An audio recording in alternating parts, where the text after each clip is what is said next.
সৌর্যের আখ্যান। এখানে সব ধরনের বাংলা গল্প শোনানো হয়। ঘন কুয়াশা আর অন্ধকারে রিকশাওয়ালাকে স্পষ্ট দেখতে না পারলেও আমার ডাকনাম শুনে চমকে উঠলাম।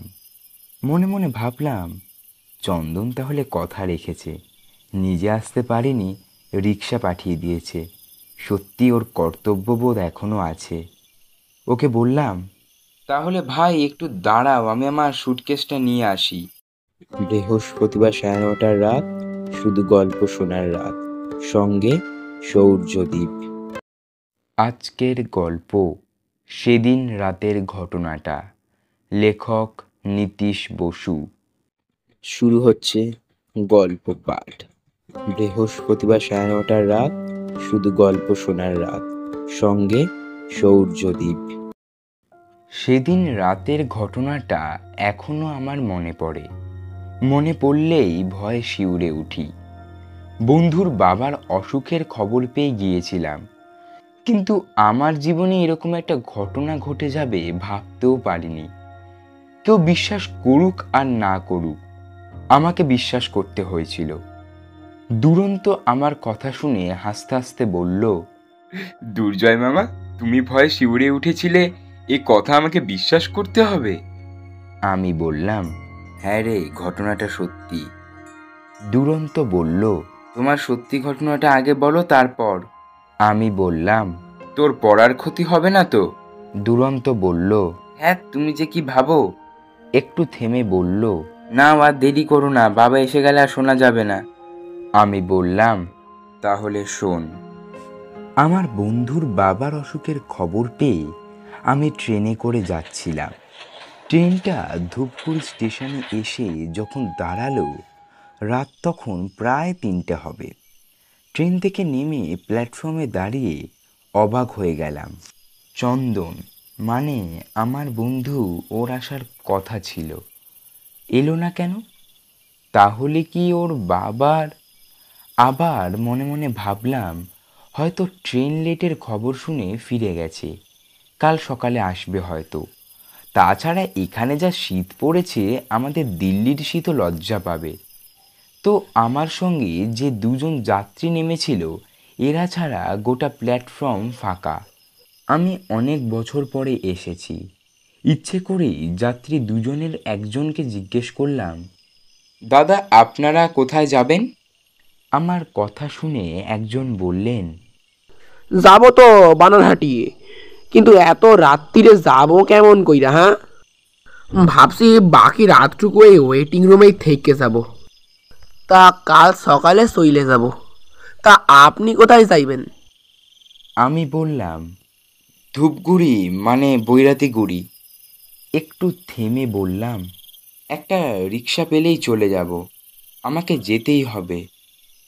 আমার কথা শুনে ভদ্রলোক বললেন, বাইরে দেখছেন কেমন কুয়াশা পড়ছে, এর মধ্যে যাবেন? হ্যাঁ, আর এত রাত্রিরে রিক্সা পাইবেন কোথায়? বলেই ওরা ওয়েটিং রুমের দিকে চলে গেল। আমিও কথা না বাড়িয়ে স্টেশন মাস্টারের ঘরের দিকে পা বাড়ালাম, যদি একটা ব্যবস্থা হয়। আশ্চর্য, স্টেশন মাস্টার আমার কথা শুনে চমকে উঠে বললেন, আরে মশাই, খেপেছেন নাকি? এত রাত্রে এত শীতে আপনি রিক্সা কোথায় পাবেন? হ্যাঁ, তাছাড়া এখান থেকে বৈরাদিগুড়ির দূরত্ব কত আপনি জানেন? তা আপনি এদিকে প্রথমবার এলেন বুঝি? আমি বললাম, না, একবার এসেছিলাম আমার বন্ধুর সঙ্গে, তাও বছর কয়েক আগে। স্টেশন মাস্টার বললেন, তা এখানে আপনার আর কে আছে? ওই যে বললাম, আমার বন্ধু। একটু থেমে বললাম, ও আমার ছেলেবেলার বন্ধু, আমরা একসঙ্গেই পড়াশোনা করেছি। ওর বাবাই আমাকে পড়িয়েছেন। ও এখানে সুকান্ত কলেজের অধ্যাপক। ওরা সবাই একসঙ্গেই থাকে। আমি চাকরি পেয়ে চলে গেলাম দিল্লিতে। যদিও আমরা কেউই ধূপগুড়িতে ছিলাম না, আমাদের বাড়ি কলকাতায়। স্টেশন মাস্টার সব শুনে বললেন, হ্যাঁ, সে তো বুঝলাম, কিন্তু আপনি এত রাতে যাবেন কিভাবে? আচ্ছা, ওই চেয়ারটা আগে আপনি একটু বসুন, বাকি রাতটুকু গল্প করেই কাটিয়ে দিই। সকালে না হয় এক কাপ চা খেয়ে তারপর যাবেন। আরে আমার বাড়িও কলকাতায়। আমার স্টেশন মাস্টারের কথা ভালো লাগছিল না। বারবার মনে হচ্ছিল ও কেন স্টেশনে এলো না। ও তো স্পষ্ট টেলিফোনে বলেছিল যত রাতই হোক না কেন আমি স্টেশনে থাকবো, তোর কোনো অসুবিধা হবে না। তাহলে তাহলে কি ওর বাবা? আমাকে চুপ করে থাকতে দেখে স্টেশন মাস্টার বললেন, কি হলো, বসুন। আমি স্টেশন মাস্টারকে বললাম, দেখি বাইরে কোনো কুলি টুলি। স্টেশন মাস্টার হাসতে হাসতে বললেন, আপনি হাসালেন মশাই। আমি আর কোনো কথা না বাড়িয়ে বেরিয়ে এলাম। হঠাৎ আমার চোখে পড়ল একটা রিক্সা যেন দাঁড়িয়ে আছে। ঘন কুয়াশায় স্পষ্ট দেখা যাচ্ছিল না। আমি একটু এগিয়েই দেখলাম চাদর গায়ে দিয়ে আপাতমস্তক ঢেকে একজন রিকশায় বসে আছে। কাছে গিয়ে বললাম, ও ভাই। বলতেই লোকটা যেন নড়ে চড়ে বসে বলল, ও, আপনি মান্তু বাবু? আরে আপনার জন্যই তো আমি বসে আছি। আপনার বন্ধু চন্দন বাবুই পাঠিয়েছে। ঘন কুয়াশা আর অন্ধকারে রিকশাওয়ালাকে স্পষ্ট দেখতে না পারলেও আমার ডাকনাম শুনে চমকে উঠলাম। মনে মনে ভাবলাম, চন্দন তাহলে কথা রেখেছে, নিজে আসতে পারেনি, রিকশা পাঠিয়ে দিয়েছে। সত্যি ওর কর্তব্যবোধ এখনো আছে। ওকে বললাম, তাহলে ভাই একটু দাঁড়াও, আমি আমার সুটকেসটা নিয়ে আসি। ও কোনো কথা বলল না।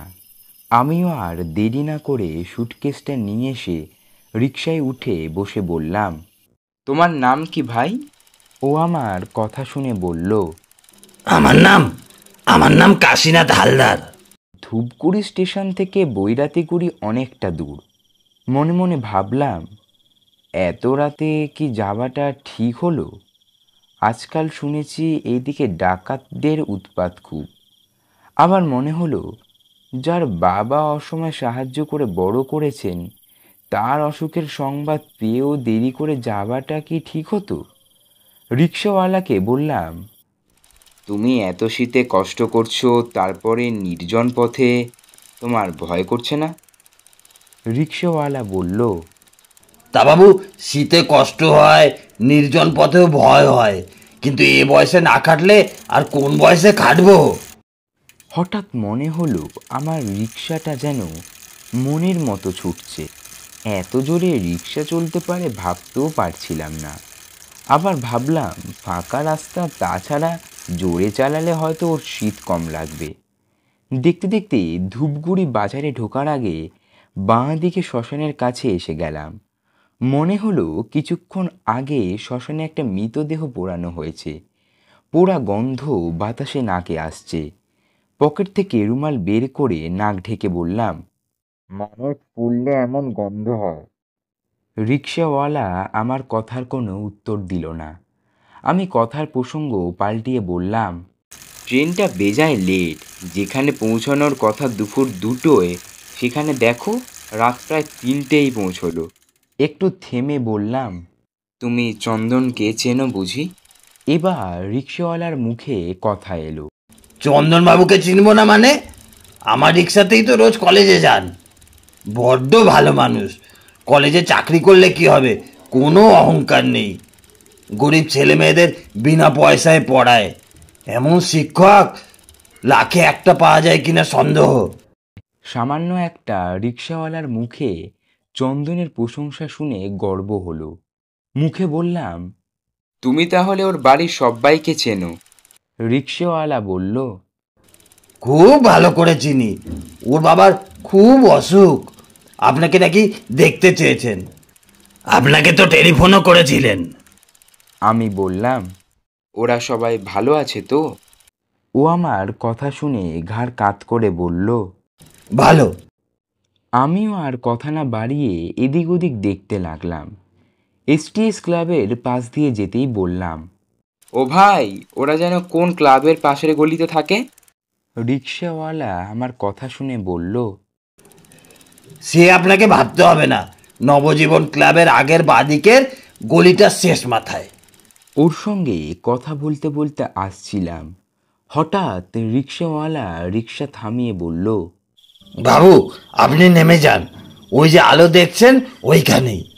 আমি বললাম, তুমি যাবে না? এতটা পথ এলে আর? না বাবু, আমি আর যাব না, আমাকে ফিরে যেতে হবে। আমি আর কথা না বাড়িয়ে রিক্সা থেকে নেমে সুটকেসটা নিচে নামিয়ে পকেট থেকে মানিব্যাগটা বের করেই ভাড়া দিতেই ও বলল, না বাবু, আমি ভাড়া নেব না, চন্দনবাবু শুনলে খুব রেগে যাবেন, চলি। বলেই চলে গেল। ঘন কুয়াশা আর অন্ধকারে ওকে আর স্পষ্ট দেখতে পেলাম না, মুহূর্তে যেন উড়ে গেল। অগত্যা আমি সুটকেস হাতে নিয়ে হাঁটতে হাঁটতে চন্দনের বাড়ির সামনে দাঁড়িয়ে চন্দনকে ডাকতেই ও বেরিয়ে এসে আমাকে দেখে অবাক হয়ে বলল, সে কি রে, তুই এত রাত্রিরে কি করে এলি? আরে আয় আয়, ভেতরে আয়। আমি বললাম, কেন, রিক্সায়? ও আমার কথা শুনে বলল, এত রাতে রিক্সা? আমি বললাম, হ্যাঁ, তোর পাঠানো রিক্সাওয়ালাই তো আমাকে নিয়ে এলো। আমার কথা শুনে চন্দন অবাক হয়ে বলল, আমার পাঠানো রিক্সাওয়ালা মানে? আমি বললাম, জানিস রিক্সাওয়ালা তোর কত প্রশংসা করলো? চন্দন আমার কথা শুনে বলল, বলিস কি? তাই এখানে নিয়ে এলো না কেন? ওর নাম জিজ্ঞাসা করেছিলি? আমি বললাম, হ্যাঁ, ওর নাম বলল কাশীনাথ হালদার। তোর ভয়ে ও রিক্সা ভাড়াও নিল না। আমার কথা শুনে চন্দন চমকে উঠে বলল, তুই বলিস কি? আমি বললাম, কেন? চন্দনের মুখটা কেমন যেন হয়ে গেল, মুখে বলল, আরে আজকেই তো আমাকে কলেজে পৌঁছে দিয়ে ফেরার সময় ট্রাক চাপা পড়ে মারা গেছে। ওকে নিয়েই তো স্টেশনে যাওয়ার কথা ছিল। আমি আর কিছুই ভাবতে পারছিলাম না। ভয় আমার সারা শরীর শিউরে উঠেছিল, মুখে কোনো শব্দ বের হচ্ছিল না। সেই রাতের কথা এখনও মনে পড়লে ভয়ে শিউরে উঠি। আমার কথা শুনে দুরন্ত আজ আর কোনো কথা বলল না। অন্যদিন হলে ঠাট্টা করত। আমিও কথা না বাড়িয়ে বললাম, আবার আসবো। ও শুধু বলল, এসো কিন্তু। বৃহস্পতিবার 9:30 রাত, শুধু গল্প শোনার রাত, সঙ্গে সৌর্যদ্বীপ। গল্পের সূত্রধার এবং দুরন্ত সৌর্যদ্বীপ মজুমদার। পথযাত্রী এবং স্টেশন মাস্টার সৌম্যদীপ জানা, কাশীনাথ হালদার এবং চন্দন বিপ্লব আহির। কেমন লাগলো আজকের গল্প কমেন্ট করে জানান। ডেসক্রিপশনে সমস্ত চরিত্র দেওয়া আছে এবং আপনি যদি গল্প পাঠাতে চান তাহলে 9874261818 এই নম্বরে হোয়াটসঅ্যাপ করে গল্প পাঠাতে পারেন। আজকের এপিসোড শেষ করছি।